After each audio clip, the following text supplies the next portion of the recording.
வணக்கம் ஃப்ரெண்ட்ஸ். அரசு போக்குவரத்து கழகத்தில் வந்திருக்க டிரைவர் நடத்துனர் பார்த்திங்கன்னா எல்லாருக்குமே தெரியும்.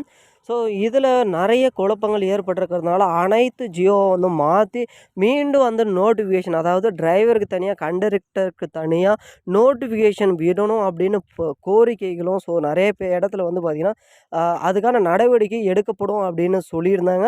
ஸோ இப்போ அது எந்த நிலைமையில் போயிருக்கு, எந்த மாதிரி மாற்றங்களை கொண்டு வருவாங்க அப்படின்றத இந்த வீடியோவில் பார்க்க போகிறோம். ஸோ இந்த ஜியோ ஆனது எப்போ பாஸ் பண்ணுவாங்க மீண்டும் அப்படின்றதையும் பார்க்க போகிறோம். நீங்கள் நம்ம சேனலுக்கு புதியவராக இருந்தீங்கன்னா மறக்காமல் ஒரே ஒரு சப்ஸ்கிரைப் பண்ணிக்கோங்க, கூடவே லைக்கும் போட்டுக்கோங்க.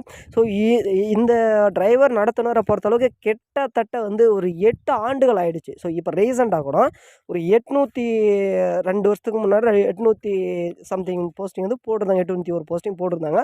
ஸோ அந்த போஸ்டிங்கில் கூட பார்த்திங்கன்னா இன்க்ளூடிங் பண்ணியிருந்தாங்க. ஸோ இதுக்கு என்னென்ன தேவை, ஸோ இது யார் யாருக்கெல்லாம் எலிஜிபிள் அப்படின்ற மாதிரி 10வது தேர்ச்சி போதும், அதனால எல்லாமே இன்க்ளூடிங் பண்ணினா அது எந்த ஒரு குழப்பமும் ஏற்படல. ஸோ இப்போ பார்த்திங்கன்னா இந்த மாதிரி ஒரு குழப்பம் ஏற்பட்டதுனால எல்லாருமே இதுக்கான நடவடிக்கை எடுத்து ஆகணும்னு கோரிக்கை வச்சுருக்காங்க.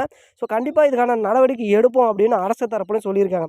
ஸோ இதில் எந்த மாதிரி ஜியோ மாற்ற போகிறாங்க அப்படின்னு பார்த்திங்கன்னா, டிரைவருக்கு தனியாக நடத்துனருக்கு தனியாக வேக்கன்சி வெளியிட போகிறது உறுதியாக சொல்லியிருக்காங்க. அண்டு பார்த்திங்கன்னா 10th குவாலிஃபிகேஷன் 10வது குவாலிஃபிகேஷன் அப்படின்ற மாதிரி பார்த்திங்கன்னா இப்போ 8வது பாஸ் ஆனாவே போதும் அப்படின்ட்டு நிறைய பேர் அதையும் கம்ப்ளைண்ட் பண்ணியிருக்காங்க. 8வது பாஸ் ஆனால் போதும், நானே டுட்டோரியல் போய் பாஸ் பண்ணேன் அப்படின்ற மாதிரிலாம் கம்ப்ளைண்ட் பண்ணியிருக்காங்க. ஸோ அதனால் கண்டிப்பாக பார்த்திங்கன்னா 10வது, அதாவது 8வது முடிச்சுட்டு 10வது தேர்ச்சி வேணும் அப்படின்னு கேட்டிருக்கிறதுனால அது கண்டிப்பாக கொஞ்சம் டவுட் அப்படின்ற மாதிரி தான் சொல்லியிருக்காங்க. ஸோ நாங்கள் பேசி பார்க்குறோம். ஏன்னா எல்லா ஜியோவும் மாற்றலாம், எந்த ஜியோவும் மாற்ற முடியாமலாம் கிடையாது. எல்லா ஜியோவும் மக்களுக்கு ஏற்ப மாற்றங்கள் கொண்டு வர முடியும் அப்படின்னு தான் இதுக்கு முன்னாடியே இது மாதிரி ஒரு கேஸ் நடந்திருக்கு. ஸோ அதில் அதாவது இது பேருந்துக்கு கிடையாது, வேறு ஒரு மாதிரி கேஸு. ஸோ அதில் பார்த்திங்கன்னா ஜியோ மாற்றப்பட்டாங்க. இதுலேயும் 100% மாற்றப்படுவாங்க அப்படின்றது உறுதி தான். ஸோ அதிகபட்சமாக நெக்ஸ்ட்டு வீக்குக்கு எல்லாமே பார்த்திங்கன்னா கம்பல்சரி டீட்டெயிலாக சொல்லிவிடுவாங்க, இதெல்லாம் சேஞ்ச் பண்ணியிருக்கோம் அப்படின்றது சொல்லிவிடுவாங்க. ஸோ மீண்டும் பார்த்திங்கன்னா நீங்கள் அப்ளை பண்ணுற மாதிரி வரும். ஸோ தயவு செஞ்சு வெயிட் பண்ணுங்கள்.